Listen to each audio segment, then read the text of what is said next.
반갑습니다. 송광입니다. 앞 시간에 그 성도 직전에 만난 어떤 선적 경지까지 살펴봤습니다. 이번 시간에는 지혜의 측면 쪽으로 돌아가 보도록 하겠습니다. 이것은 어떤 단계를 거쳐서 어떤 단계가 나타난다라고 하기보다는 다른 측면에서 살펴보는 것이다. 이렇게 생각하시면 훨씬 더 편하겠습니다. 부처님의 생애를 다룬 경전에서 보면은 그 성불 직전에 삼명육통을 성취하셨다, 갖추셨다 이렇게 나옵니다. 그러면 이 삼명육통이라고 하는 것은 무엇이냐 하면은 사실 이제 삼명과 육통은 따지고 보면 별개가 아닙니다.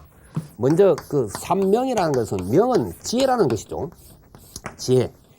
세 가지의 지혜다. 지혜적 측면에서 이제 세 가지를 분류한 것인데, 이건 이제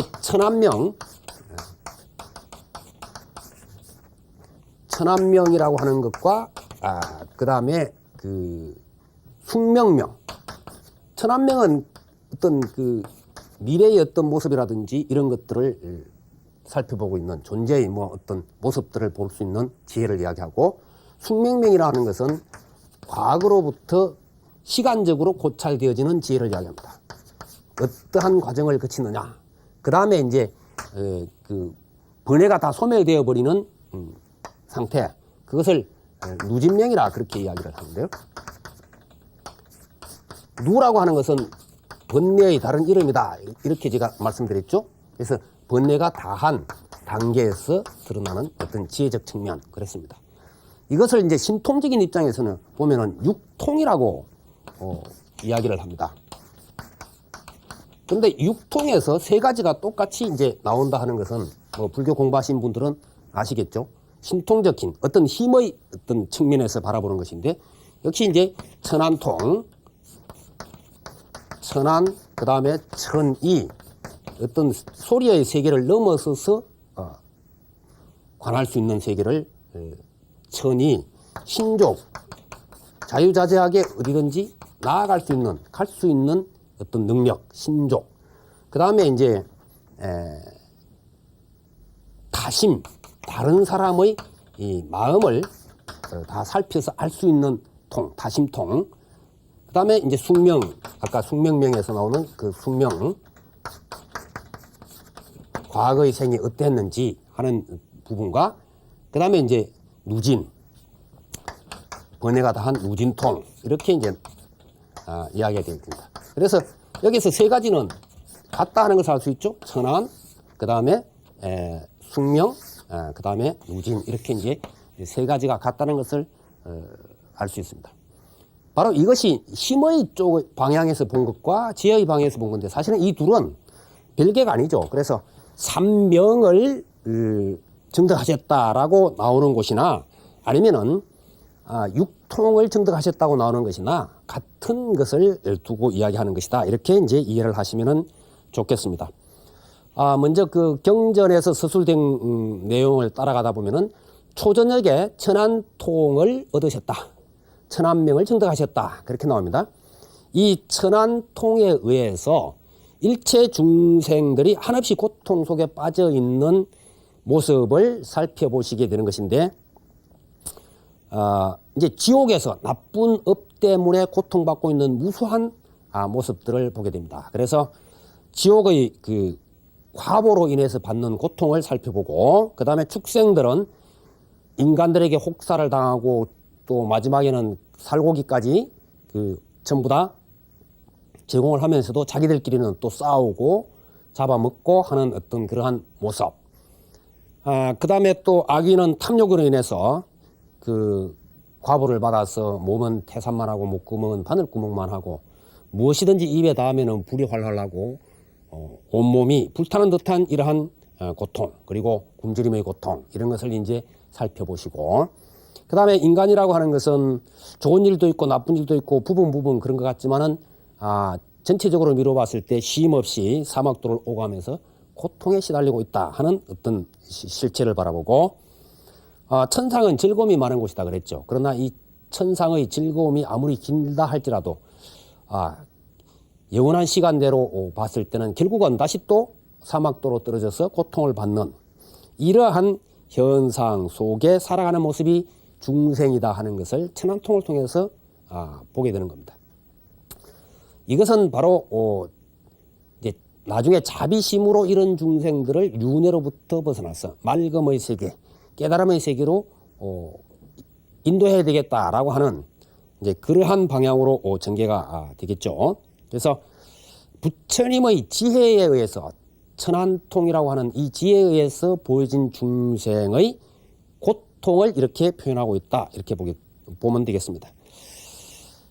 사실 이 고통의 실체를 바로 보지 못하면 고통의 해결책도 나올 수가 없겠죠. 그래서 고통의 실체를 바로 파악한 후에 바로 고통의 해결책을 제시하게 되는 것인데 이것이 바로 이제 직관의 지혜에서만 가능해진다. 이런 이야기입니다. 손익을 따지고 분별해서 알아지는 것이 아니라 직관의 지혜에 의해서 이것은 가능해진다. 이런 이야기죠. 그 다음에 이제 한밤중에 열린 것이 이제 숙명통이라고 하는 것이죠. 숙명.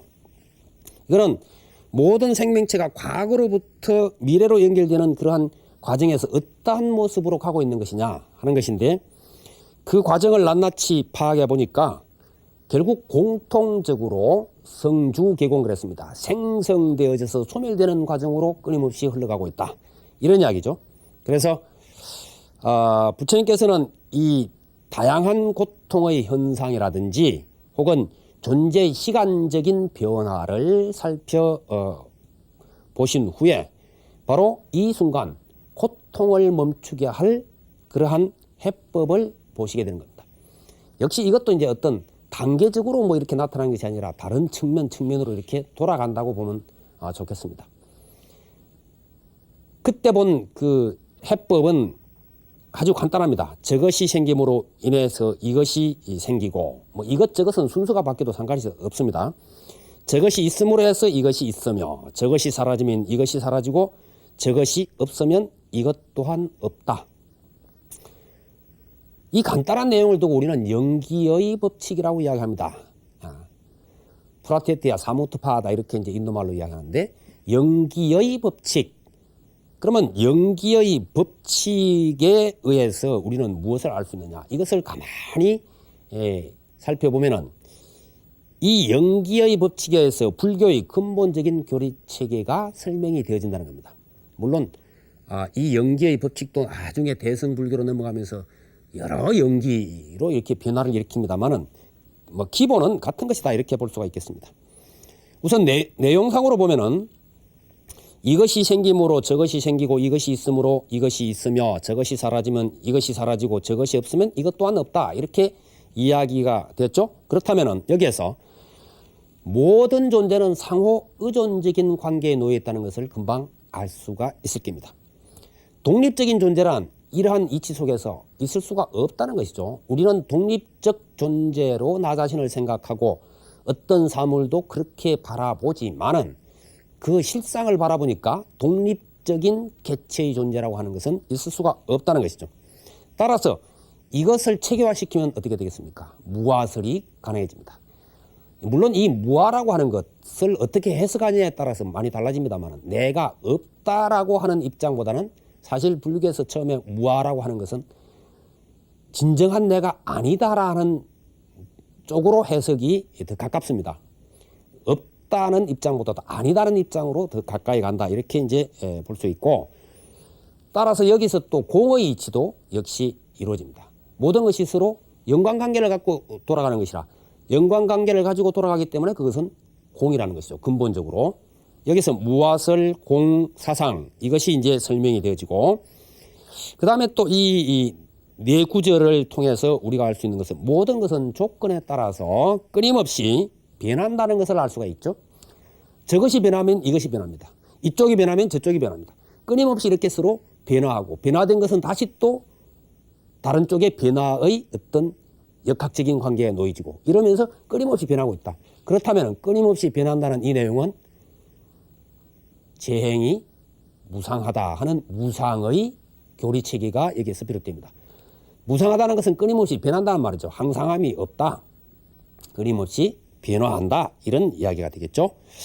그 다음에 이 괴로움의 발생이나 소멸도 바로 이 법칙에 의해서 설명이 되어집니다. 우선 그 무언가에 애착을 갖게 되었다. 애착을 갖게 되었기 때문에 무언가를 내 것으로 만들고 싶다. 그런데 그것이 내 것으로 되지를 않는다. 여기에서 괴로움이 발생한다. 그러죠?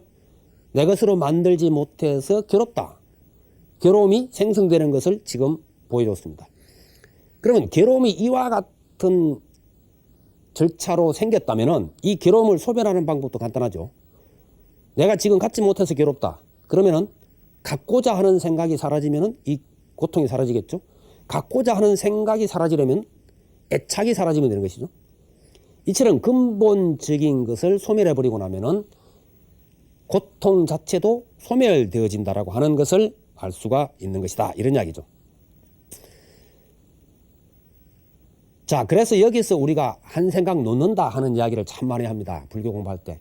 놓아버리라. 이런 이야기죠. 놓지 않으면 고통은 소멸되지 않는다.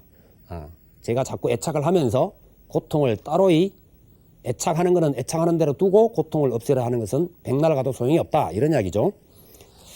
그 다음에 이제 생사윤회의 고리를 끊기 위한 해법도 이 연기의 법칙에 의해서 가능해지는데 바로 이것을 12연기라고 설명을 합니다.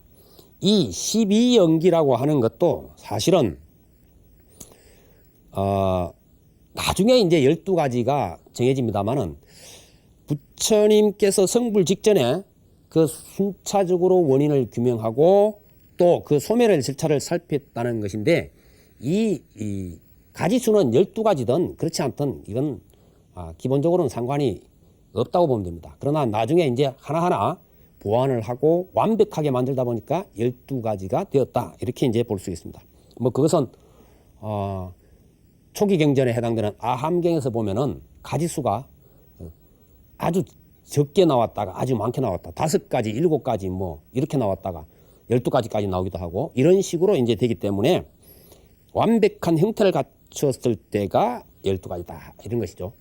자, 그러면 부처님께서 가장 그 중생의 고통으로 봤던 것은 늙고 병들어 죽는다는 것이죠. 노병사. 이 늙고 병들어 죽는다고 하는 것은 무엇 때문에 생기는 것이냐? 태어났기 때문이다 이거죠. 생. 그럼 왜 태어났느냐 하는 것이죠. 왜 태어났느냐? 이것은 유라고 하는, 유는 존재를 이야기하는데 존재했기 때문이다. 그러면 왜 존재했느냐 하는 것이죠. 존재는 왜 했느냐? 자꾸 끌어모았기 때문이다. 취. 무언가를 자꾸 내 것으로 만들고 모았다. 취. 왜? 애착을 가졌기 때문에. 그래서 애합니다. 이런 식으로 해서 찾아 들어가 보니까 결국 끝에 가서 만나게 되는 것이 무엇이냐. 그것은 무명이라 하는 것이었다. 이런 이야기입니다. 무명. 이 무명에 대한 설명도 참 대단히 복잡합니다만은 명이 지혜다 이런 이야기를 했죠. 앞에 이제 삼명할 때. 그러면 지혜가 없다는 이야기입니다. 다시 말해서 이것을 좀 쉽게 풀자면은 지혜가 없는 상태, 또 연기법이라든지 이러한 법칙에 대해서 어두운 상태, 잘 모르고 있는 상태, 그래서 여러 가지로 환상을 실체로 보고 쫓아가고 있는 상태, 이걸 무명이다 이렇게 보면 됩니다.